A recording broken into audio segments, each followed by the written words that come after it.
You've probably heard the phrase, the future is electric. Or at least that's what they keep telling us.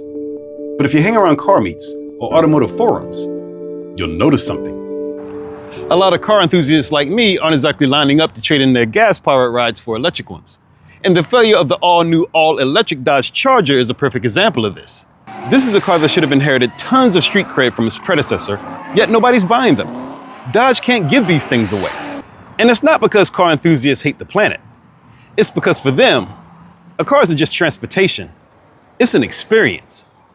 And that experience drastically changes when you swap gasoline for electrons.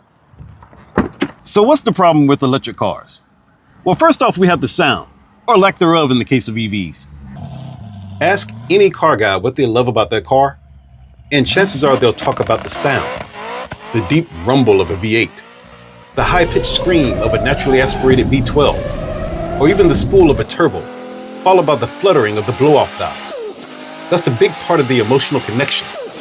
Electric cars just don't scratch that same itch. EVs are whisper quiet. Some people like that, but most car enthusiasts, not so much. It's like watching your favorite band play, but someone muted the instruments. As a matter of fact, it's probably better that I show you rather than tell you what I'm talking about.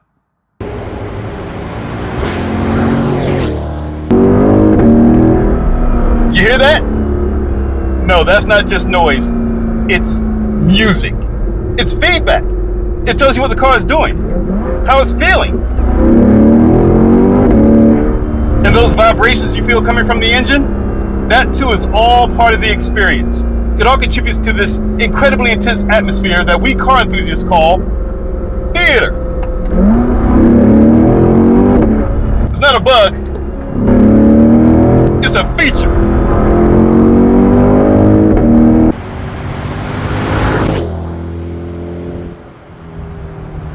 The second issue where EVs fall a bit short compared to their gas-powered counterparts, or ICE cars as we now typically refer to them, is the subject of driver involvement.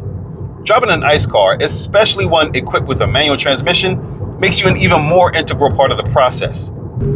You feel the vibrations, hear the revs rise, and choose the perfect shift point. There's a rhythm between you and the machine. In an EV, acceleration is instant and smooth, which is impressive, but it also removes those little imperfections that make driving engaging.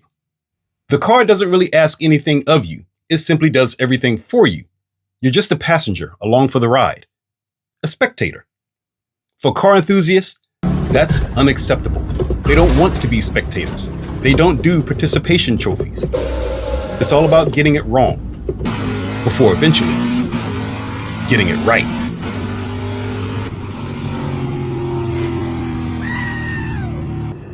Now, I don't want to get too philosophical like I'm trying to be some sort of motoring Mark Twain, but the best way I can describe it is, if driving an EV is like playing football, then driving an ICE car is like actually playing football. Oh, so we hitting.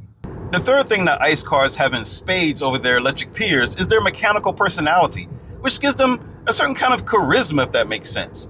That mechanical nature gives them an analog feel, which makes them feel more like a living, breathing thing.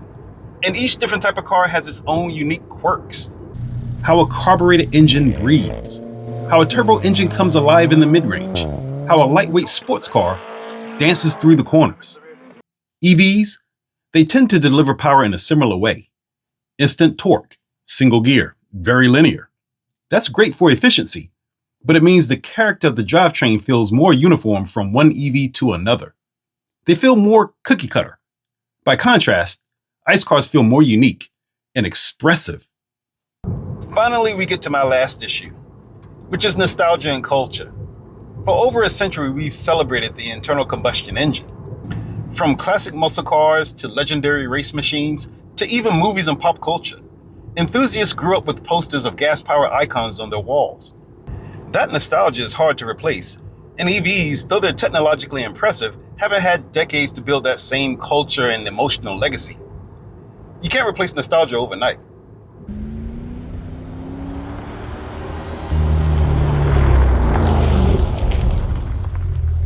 This by no means is an exhaustive list of why ICE cars are so attractive to car enthusiasts. And of course, none of this means that EVs are bad. Actually, I want to buy one as my next primary vehicle. For the right price, I would love to get my hands on a gently used Porsche Taycan Cross Turismo. If you're a car enthusiast, whether you're an EV enthusiast or an ICE car enthusiast, I'd really like to hear your thoughts on this subject, so feel free to leave a comment below. Don't forget to like and subscribe, and as always, thanks so much everybody for watching. I really appreciate it. See you next video.